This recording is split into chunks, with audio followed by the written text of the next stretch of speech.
Non-metal siya, okay?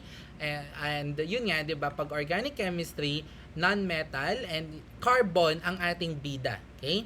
And here, sabi diyan, pag nasa covalent bonding na tayo, no? Name the first element in the formula and kapag may ito present, no? Each element present, gagamit ka na ng Greek prefixes. Ito na yung mono, di, tri, tetra, penta, hexa, hepta, octa, pag 8 na yan, nona, or non, pag 9, deca, pag 10. Okay?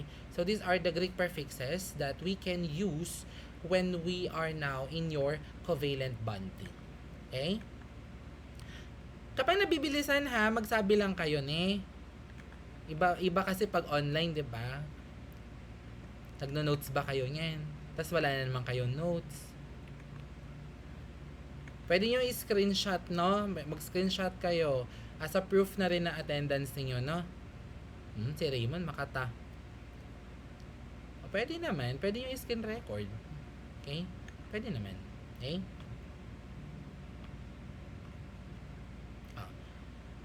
Guide. This is a guide. Ulit-ulit ako dito sa guide na ito, sa naming natin, no?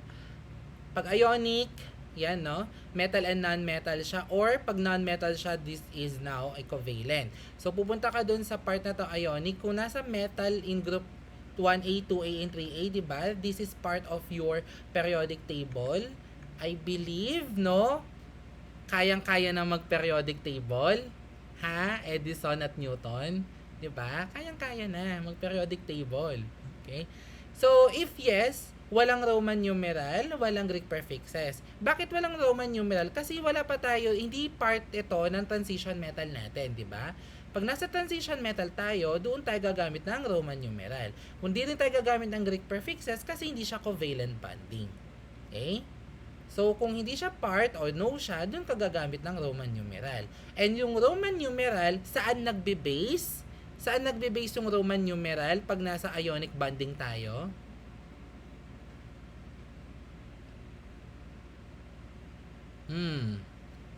You can unmute.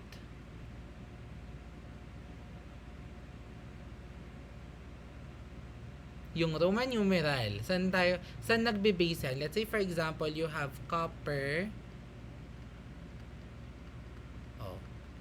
Saan to nag-base? Cedric.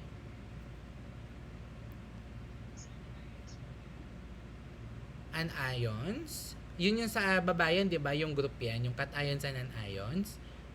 Okay? Pwede rin, kapag may anions tayo, dun siya nagbe-base. Pero eto, saan nagbe-base yung Roman numeral niya? Let's say, for example, you have copper 2 oxide. Sa charge. Okay? Sa charge nung transition metal na yan. Okay? And pag nasa covalent tayo, yun lang, use Greek prefixes. Do not forget that. Let's say for example, CO, di ba? This is carbon monoxide. Di ba? Yun yung Greek prefixes natin. Okay?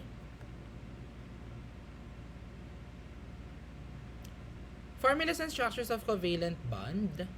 So, methane, ito yung pinaka-basic na hydrocarbon. Pag sinabi nating hydrocarbon, class, pag sinabi natin hydrocarbon from the word itself, ni Victor, okay?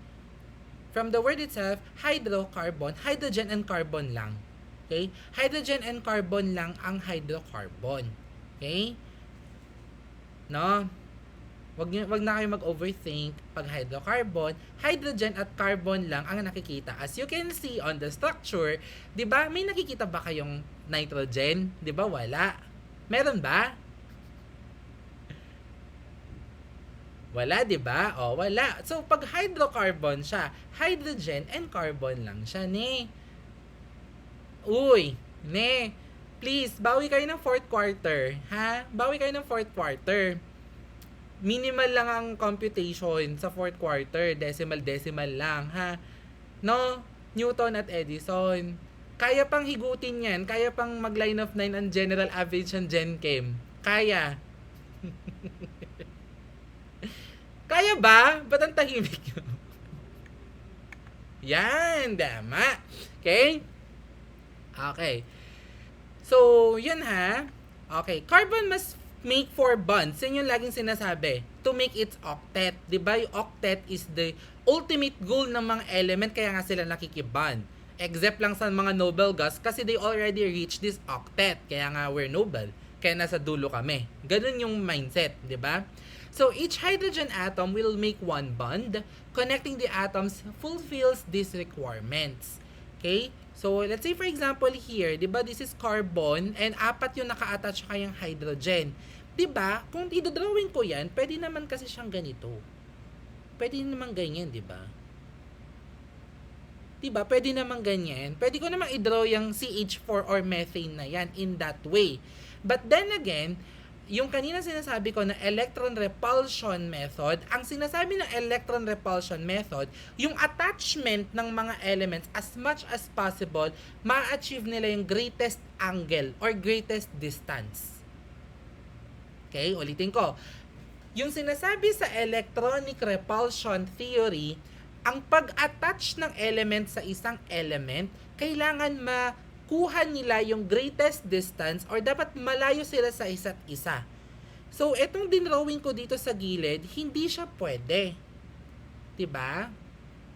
Class, hindi siya pwede kasi hindi malalayo yung hydrogen, 'di ba? Ang lapit nila. 'Di ba? Yung remember, there are electrons, kaya nga siya electron repulsion theory. So, parehong negative, 'di ba? Parehong negative charge. Anong tendency niyan? 'Di ba magre-repulse sila? Magkakalayuan sila, hindi sila magdidikit. Huy. Any reaction? Okay? Hindi sila magdidikit kasi nga para sila negative. Kaya nga, kung titignan nyo, yung drawing ng methane, ganito siya, class. And anong angle ito, class? Anong angle yan? Uy, angle lang ha. Baka ma-overwhelm naman kayo. Bakit may math? Anong angle yan? 90. Okay, kasi ano bang line yung dalawang to? Ito yan. Anong line ito? Anong nabuo nilang line? Anong line yung nabuo nila? Babawin ko ata yung precal nyo eh. Nasa precal yan. Right angle. Okay, right angle yan kaya siya 90. Pero anong tawag sa line na yan? Diba? Ito siya, yan. Ito yung buong line na yan. Ano kaya line yan? Perpendicular. May narinig ako nagsabing perpendicular. Okay? Perpendicular siya. Okay?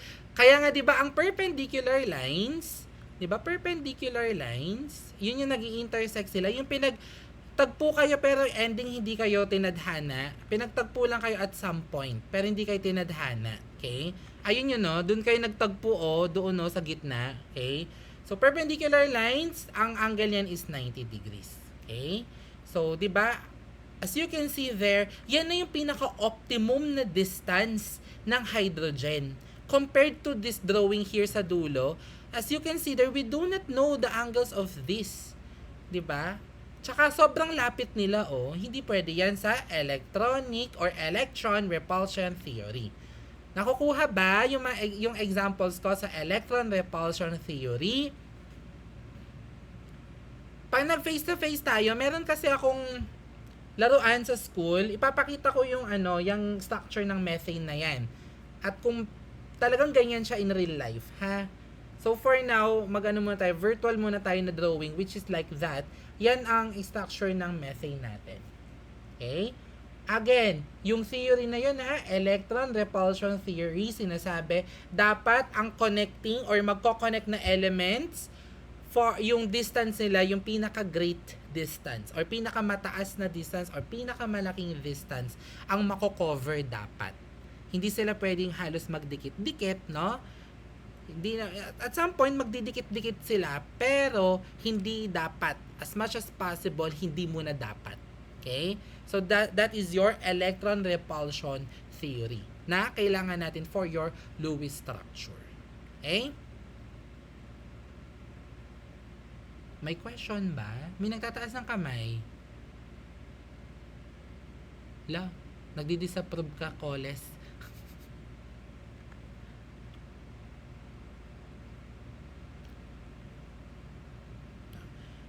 Exemptions to the octet rule, we have here the element hydrogen, beryllium, and boron. Okay, you have there the number of electrons, no, 2, and number of bonds is 1. Beryllium 4, number of bonds 2, and so on and so forth. Okay? So this is how you draw the proper Lewis structure. So you count the number of valence electrons for the compound, write the skeleton structure with single bonds, place any remaining electrons in pairs, di ba? Dapat in pairs, as much as possible in pairs siya. Kaya nga siya electron pair, okay? On the outside of atoms until they reach their octet. Place any remaining electrons on the center atoms. Check the octet for each atom in the compound. If there is an atom that don't meet the octet, remove a pair and make it a double bond. So, ganito kayo magda-double bond, ha? So, pag hindi niya pa na-reach yung octet, may chance na may double bond siya. Okay? And double check the octets and the number and the total number of electrons. Okay? So, this is how you do the Lewis structure properly. Kung natatandaan nyo, nung third quarter, parang free na Lewis structure, hindi pa ako naging stick sa shape niya, hindi pa ako naging stick dun sa pag-double bond or triple bond, as long as you know how to do it first, and then we will correct it. So, nandito na tayo sa part na polishing of the Lewis structure. Okay? So, let's say for example, CO2. Oh, how would you draw that, the CO2?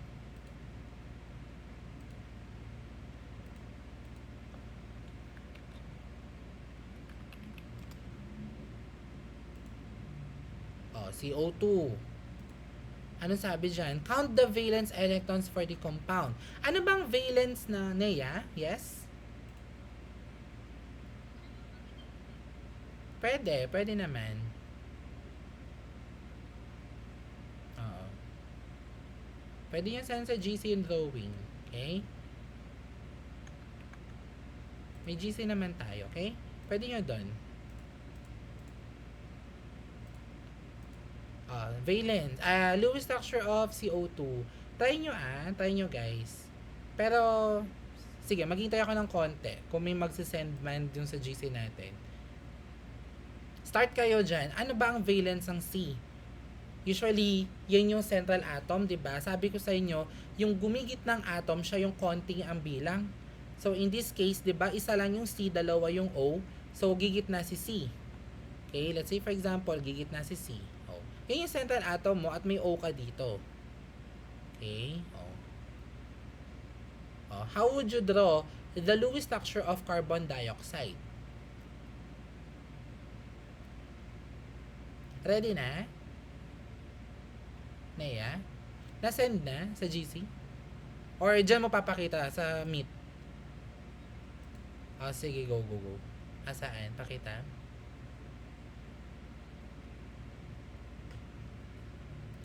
Class, nakikita nyo ba? Everyone? Okay. Nakikita nyo? That is the Lewis structure of the CO2. Okay? Sige, thank you, Nea. Okay? So, let's redraw it using this steps, no? Count the number of valence electrons for the compound. We all know that the valence of carbon is 4. Diba? Saan ba na-base itong valence na yan? Yung group number niya. Yung group number niya sa periodic table, that is the valence. Ha? So, carbon is in group 4. Is enough? Yes, it's in group 4. So, lagay nyo muna yan. 1, 2, 3, 4. So, that's ang representation ng Lewis structure. Sige, lagay ko muna 4. Ganyan muna. Okay. Mamaya natin papakita paano naging double bond dun sa drawing ni Nea. Okay? And ano ang valence ni oxygen? Si oxygen ay nasa... Yes, Art?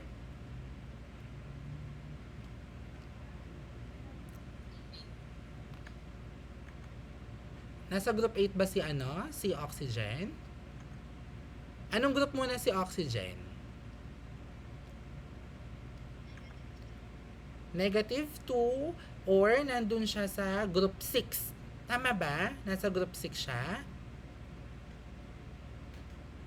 Okay.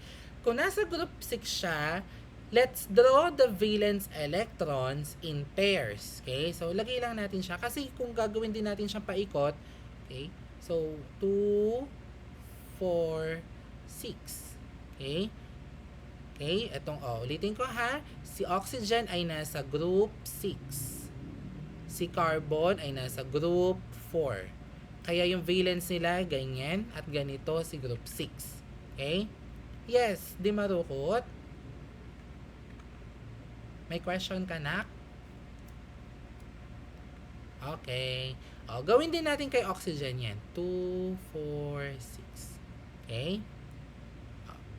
And now, in pairs na yung mga electrons natin or yung mga dots natin, gawin din natin siya kay carbon. Dapat in pairs din siya. Okay?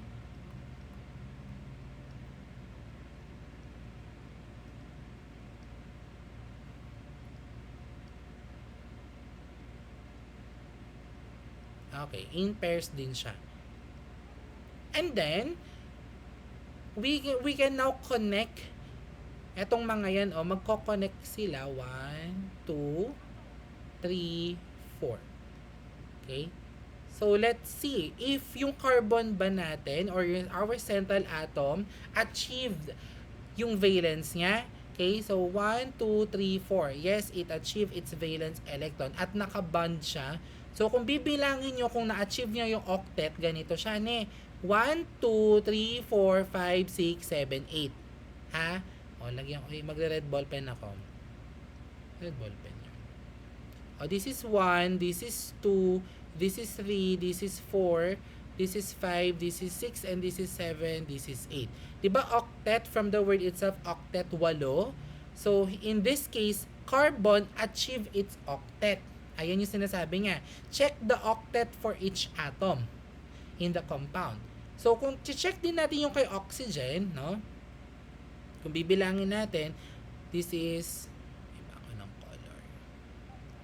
This is 1, this is 2, this is 3, 4, 5, 6, 7, 8. 5, 6, 7, 8. So, na-achieve din ni oxygen yung octet.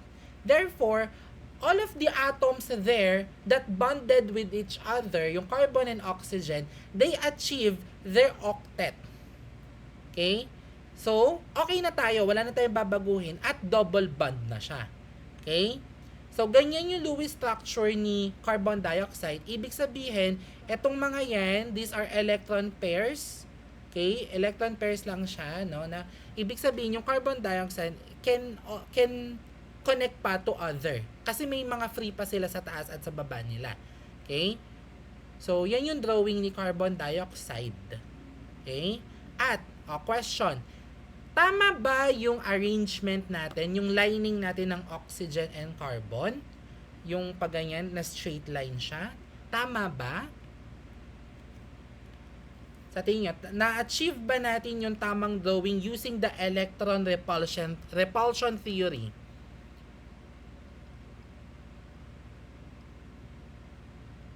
What do you think, class? Tama ba? Na-achieve kaya natin? Okay, sige, mag-react lang kayo. Bakit thumbs down? Itong sino Japanese na to? Sino yung may Japanese na pangalan dyan? Kayo, sabi ko, gumamit kayo ng pangalan nyo sa Google Meet. Hitler pa yung ano niya, yung picture mo. Sino ka?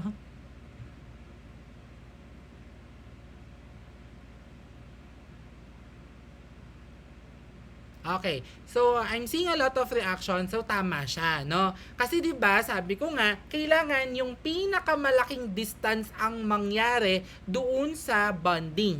And as you can see here, sobrang layo ng oxygen. 'Di ba sa isa't isa? Sobrang layo nila, guys. Ayan sobrang layo nila. At etong mga electrons na yan, isipin nyo, pag pinagdikit nyo sila, 'di ba magre-repulse din silang paganyan? Kasi these are negatively charged 'Di ba? Negatively charged is negatively 'di ba nagre-repulse? Kaya nga hindi kayo dapat kung magkaugali kayo ng jowa mo, hindi kayo nagtatagal, 'di ba? Kaya nga 'di ba dapat sabi nga nila opposite do attract. Yun. Makikita niyo din yun sa chemistry, ha? Kaya mas magandang hindi kayo magkaugali kaysa magkaugali kayo kasi hindi kayo magtatagal. Okay? Oh, next question. Ano kayang angle yan? Anong angle ang nabuo natin sa carbon dioxide? Angle. Anong angle yan? Sige. Basic geometry ha. Gigigil ako. Alright, okay, 180. Very good, Cedric. Naunahan ka ni Cedric. 180 kasi straight line, di ba? Oh, basic. Pag straight line, 180. Okay? And that's the greatest angle that we can do with this carbon dioxide Lewis structure. Okay tayo, Newton, Edison. Nakukuha so far. Kasi hindi ko na ulitin to sa face-to-face ha. Hindi ko na siya ulitin sa face-to-face. Tapos mamaya mag-upload ako ng mga recorded videos natin. Ha? Yung last time din. Kasi wala tayong chance na nag-face to face. Kasi sa Edison, hiniram ni Ma'am Crizel, no? Nag-basic cal kayo, tama? Yung 1045 ko nun. Ano makalaf-laf tong si Victor? Okay? That is your Lewis structure. Okay. Everyone, can you do this NH3 or ammonia? Can you do ammonia? This is ammonia. Can you do the Lewis structure of ammonia following these steps? Kahit hindi nyo na siya i-send sa akin or pakita nyo siya dito sa Google Meet, okay lang. Ha? Kahit wag nyo na i-send sa GC, kahit i-flash nyo na lang dito sa Google Meet para lang makita ko. Okay? Para na ano tayo, nahahasa tayo. Okay?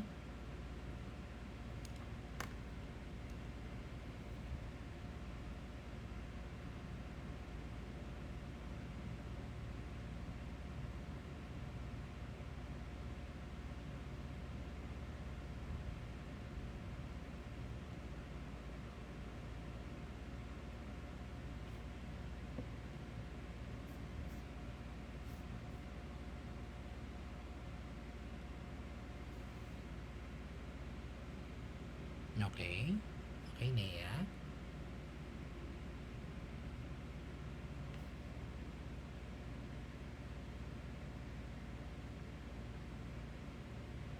Oh. Tama, Nea. Tama. Okay? Yung iba nga para makita ko naman. Avate. Okay. Asan yung yung electron pair na natira? Don't forget that knock, no?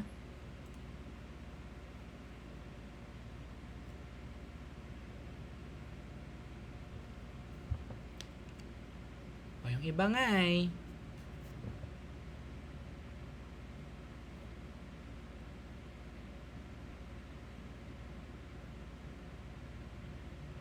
nahihiya kayo? Okay lang naman. Or wala kayo sa bahay. Feeling ko wala kayo sa bahay eh.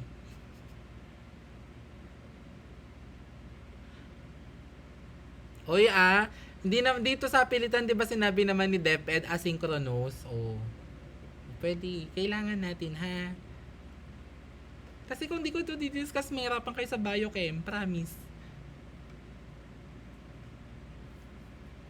Sa biochem kasi malalaking molecules na. Kasi intersection siya ng biology and chemistry. Kaya, I need to discuss this one, ha? Diba? Hindi naman kayo napilitan, diba?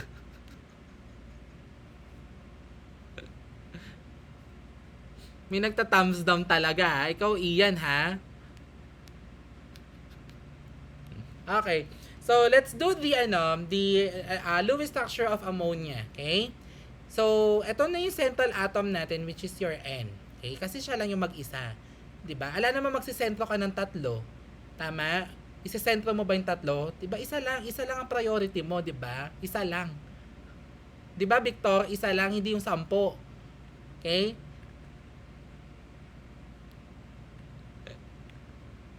Tama, sabi naman ni Ian talaga. Oo. Okay, so isisentro natin si N. So, anong group si nitrogen? Diba, nitrogen belongs to group 5. So, therefore, we have 5 Lewis dot, no? 1, 2, 3, 4, and 5. Okay? So, we have 5. And then, we have 3 hydrogen.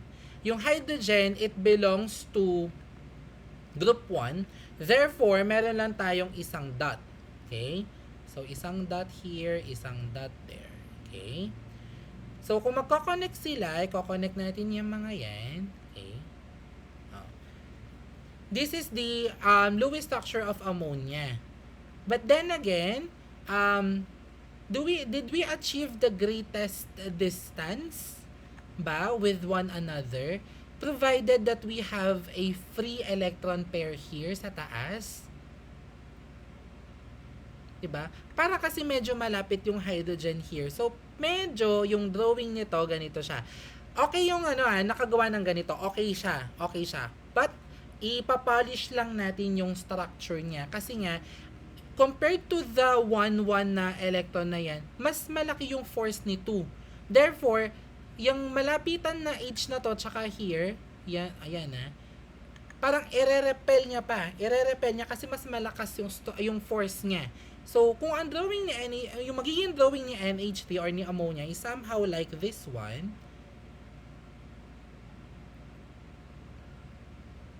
somehow magbe-bend itong dito, papunta doon. Kasi nga, malakas yung force nitong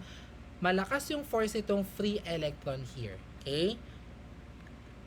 Parang ganyan siya, no? So, I'm not saying yung mga nakagawa ng ganito, it's not wrong, no? Ang sinasabi ko lang, dahil nga meron na tayong electron repulsion theory, mas malakas yung force ng dalawang electrons na compared dun sa isang nag-bond sa hydrogen.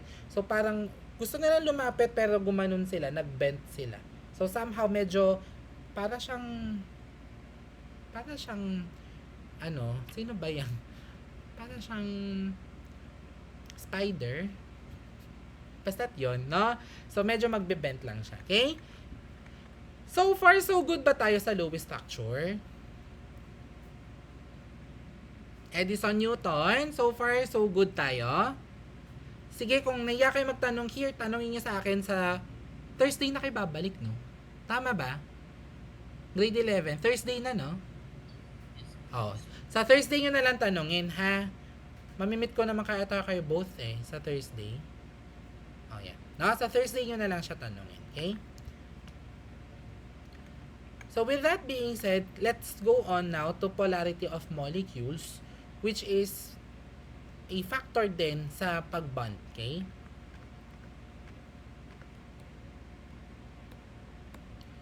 Oh, anong mapapansin nyo sa picture? Bakit? Alam ko! Jewel, yes, you raised your hand.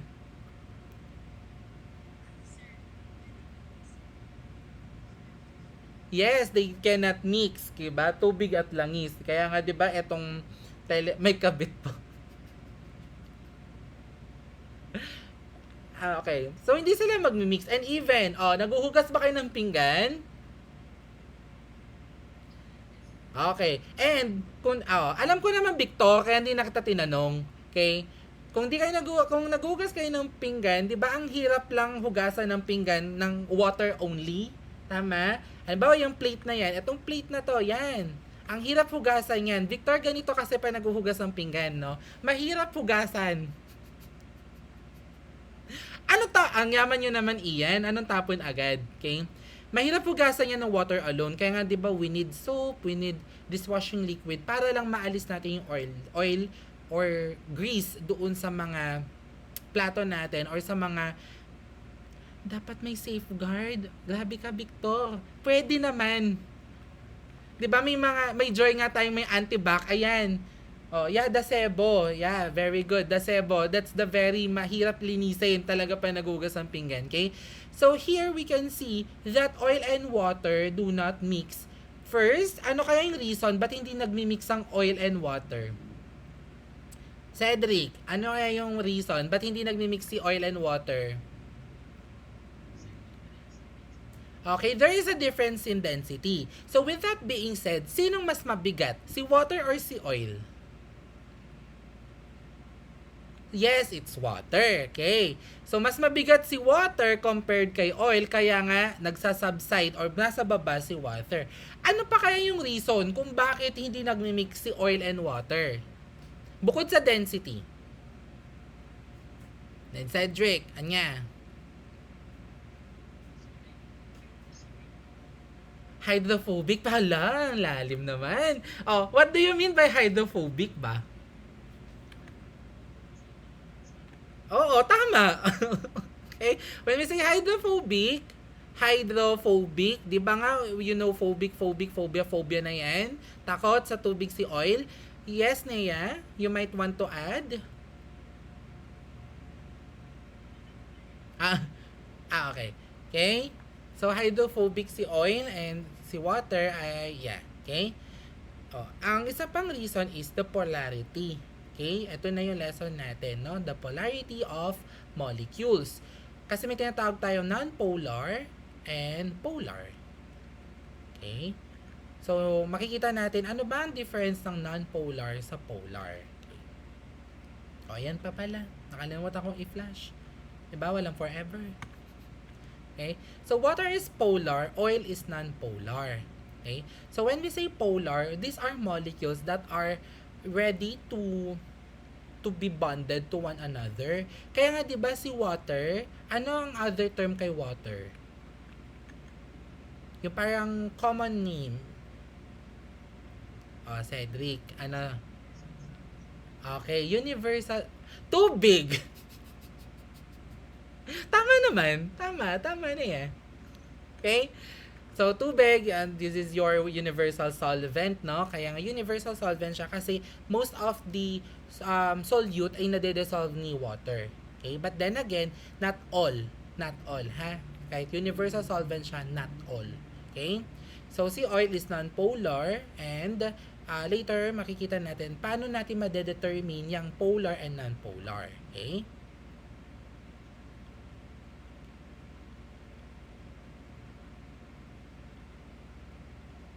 Wait lang. Let me flash another another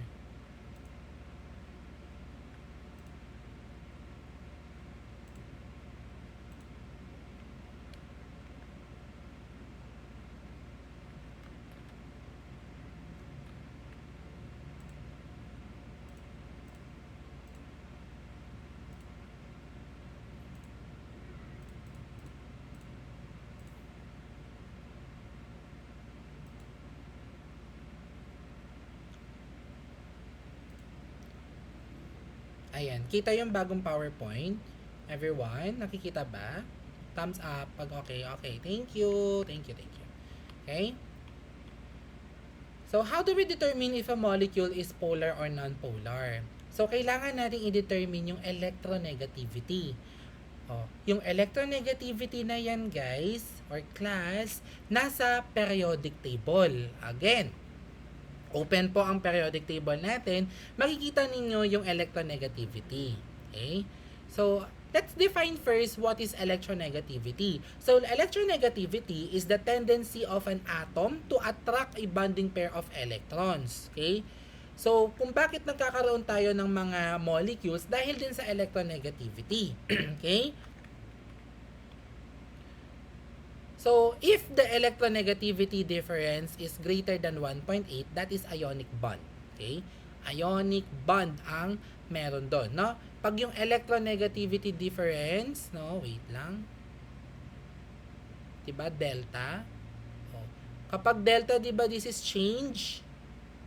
Oh, have you encountered that? Delta, nag-delta na ba kayo sa basic cal? Sa Pascal nyo, delta. Okay, delta E, okay, pag ang delta E nyo is greater than 1.8, therefore this is ionic bond. Ayan. Okay, saan nyo makikita yung electronegativity? Ayan po, nasa periodic table, no? Nasa periodic table, okay? Nasa periodic table siya, class. Makikita nyo doon, no? Tapos, paano lang kinocompute? Guys, nagsusubtract ka lang. Yay, nagsusubtract lang. Class, subtract lang ha. Saan po galing yung 3.0? Saan po galing yung 0.9? Okay? Let's say for example, let's locate sodium chloride. Sodium chloride. Okay? Sodium is 0.93 here. O, ilagay nyo dito. Okay? So, paano? Okay. Erase ko lang saglit. No? Guys, nagsusubtract lang tayo dito. Okay? So, you have sodium chloride. you put the element per element, okay? And locate the electronegativity sa periodic table. Nasa periodic table yan. Kapag wala kayong periodic table, hindi yung masasagutan yung electronegativity, okay? So, yung sodium, ang electronegativity niya is 0.93. Yung chlorine here is 3.16. Okay? 3.16. To get delta E, you need to get the electronegativity of chlorine minus the electronegativity of sodium. Okay lang kahit mauna or maano yan, kung mag-negative man okay lang. Pero syempre, mas maganda na kung mag-positive na yung value para hindi kayo mahirapan. Okay? So, here, substitute nyo lang. Anong electronegativity ng chlorine? This is 3.16 minus 0.93. O, calculate nga. Anong delta E ng sodium chloride? Ano? 2.93. Is 2.90? 23. Sorry. 2.23. Is 2.23 greater than or less than 1.8? Class.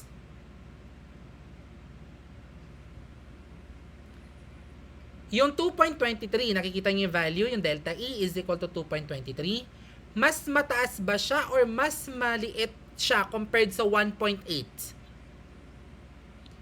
Greater than, tama. Very good. Okay? So, yung nakuha natin is greater than 1.8. Therefore, this is ionic bond. 'Di ba? Pag yung NaCl, alam naman natin this is ionic bonding. Na-confirm lang natin through its electronegativity that sodium chloride is indeed a ionic bond. Nakuha? Pag mas mataas sa 1.8, ionic bond, no? Na? Okay, ayan. Thank you for the reactions. Ha, mag-react lang kayo para alam ko nandyan pa kayo, ne? Okay? Sir, pag otherwise po ba, matic covalent? Yes! Eto na, papunta na tayo dyan, Cedric. Ayan. So, pag less than 1.8, 1.7 to para hindi kayo malito, okay? So, electrons are shared, therefore, it is covalent bond. Okay? O, tingnan nga natin, check natin. Hydrochloric acid, HCl. Locate natin yung electronegativity ni H. This is 2.2. Ni chlorine is 3.16. Get our delta E. This is 3.16 minus 2.2. Ano nakukuha natin delta E? 3.16 minus 2.2.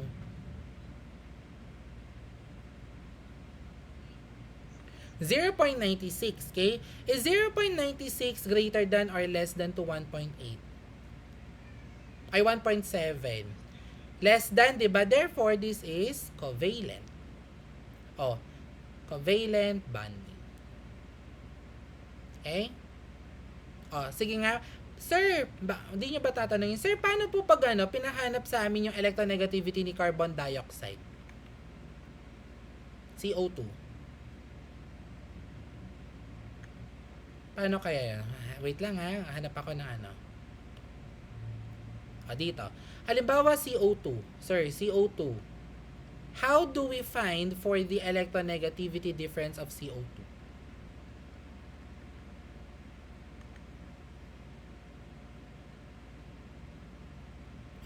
Class, kapag may ganyan, huwag nyo i-multiply sa 2. No? Or kung any subscript ang makita nyo, huwag nyo i-multiply sa 2. Kukunin nyo lang yung electronegativity ng per element. Okay? Kakaintindihan tayo? Halimbawa, punta tayo dun sa may electronegativity. Erase ko lang ulit to ha. Na-screenshot nyo na ba to? Erase ko lahat to. Etong nandito sa PowerPoint natin so far. Okay. Share nyo na lang ha sa mga hindi naka-screenshot, no?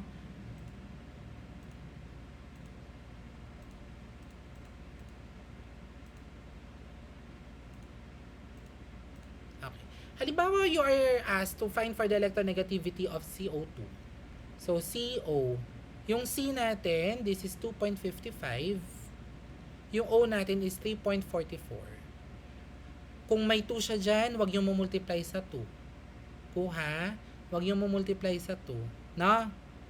Wag yung multiply sa 2 ha. Sige nga, can you get the electronegativity difference of CO2? This is 3.44 minus 2.55. What are you getting? 0.89. Oh, is 0.89 less than or greater than to 1.7? Less than. Therefore, covalent. O, di ba pag ganyan, parehong non-metal, covalent o covalent. Okay lang yung covalent. Pwede yung covalent or covalent. Okay? Di ba pag nasa pareho tayong non-metal, this is covalent. Tama ba? O, napatunayan lang natin that CO2 is indeed a covalent. Paano pag na-multiply nyo sa 2 yung 3.44? Halimbawa, nakalimutan nyo yung sinabi ko, nagawa nyo siya as 3.44 times 2 minus 2.55. Anong makukuha nyo dito, class? Class, ano nakukuha nyo dyan? 3.44 times 2 minus 2.55. 4.33. Oh, is 4.33 greater than or less than to 1.7? Greater than. O, di ba mag-ionic na siya? Mali na siya. Tama? Hindi naman kasi siya ionic. Nakuha? Edison Newton. Yes po. Talaga ha. Pagbalik nyo may seatwork tayo ha. Thursday ha. Seatwork lang, Ian. Okay naman ni Ian. Okay? Okay tayo? Do not multiply it to the subscript given ha. Do not multiply it. Ulit-ulit ako. Do not multiply. Do not multiply. Get the electronegativity as it is or per element and then subtract it. Pag mag-negative yan, get the absolute value. Ay, ano po yung absolute value, sir? O, absolute value, ma-encounter nyo ito sa Pascal. Halimbawa, negative 3. Edi 3 lang yan. Okay? Absolute value, alisin nyo na negative. Ha? Nakuha? Nakuha ba ang pagkuha natin ng electronegativity difference natin? If it's either ionic bond or covalent bond. Okay. Now, paano natin malaman kung polar or non-polar? Kapag yung electronegativity difference naman, i-compare natin sa 0.5. Pag greater than 0.5 siya, polar. Pag less than 0.5, non-polar. Tingnan natin yung mga examples natin kanina. Itong nakuha natin here, wag ito 0.89. Is 0.89 greater than or equal to greater than or less than to 0.5? Greater than 0.5, therefore this is polar. Yan. Nakuha? Polar na siya.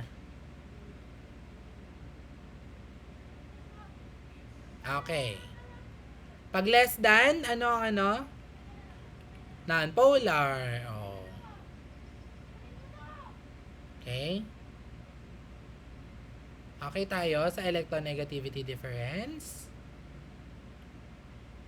Oh.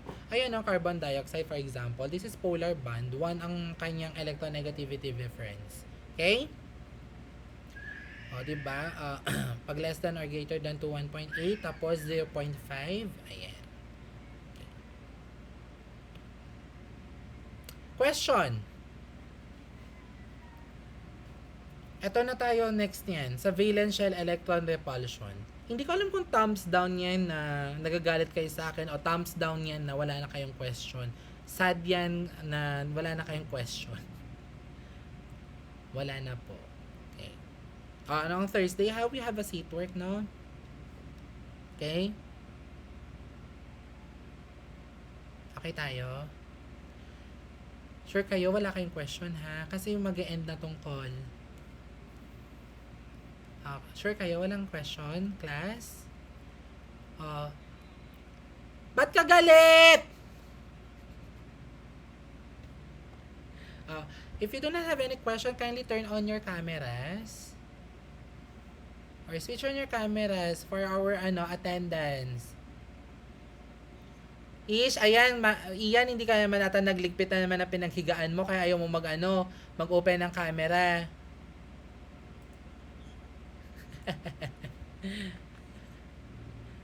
Kindly open your cameras.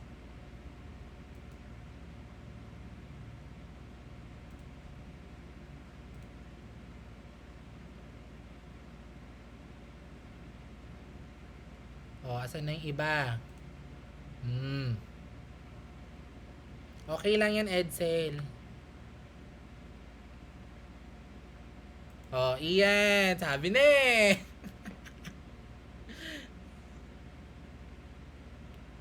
Bea, ba't nagdodoble ka?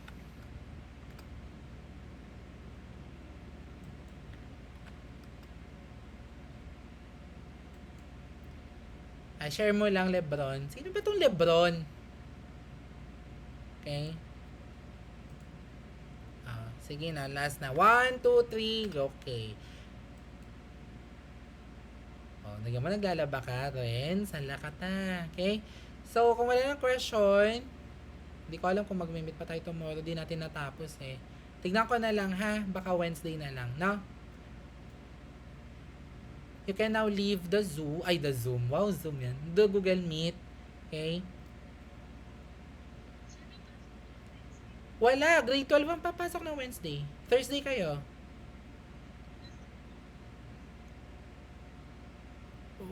Ayan, hindi ko mapangako, anak. Hindi ko alam eh. Baka kasi, I don't know. Hello! Hindi ko alam. Kung pwede, magpaalam kayo sa advisors ninyo. Sa periodic table. Iyan, nasa periodic table. Sa periodic table, nandun sa, di ba, may values ng density sa baba. Yung dito sa gilid, may density, yung mga maraming values. Makikita mo doon yung electronegativity. Pinakamababa ata yun. Ano maling spelling? Nakita? Nakita nyo? Nakita mo, Ian? Albert ML. Itong Matt Evans Domingo na to. Ay, andito si Maranga. Pwedeng maiwan kayo.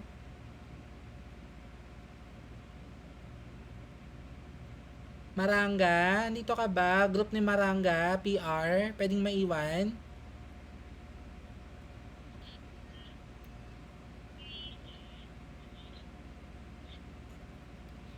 Ihihin na muna nga raw doon.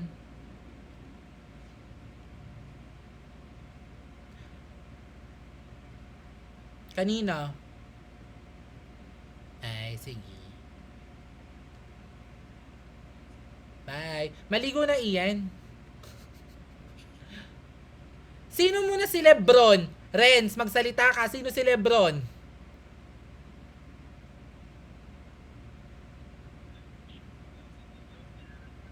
Ha? Sino, Renz? Hindi mo kilala pero inaaya mo magbola. Ay, isi-zero ko lahat ng Newton. Pag hindi ka nagsalita rin, isi-zero ko lahat ng Newton.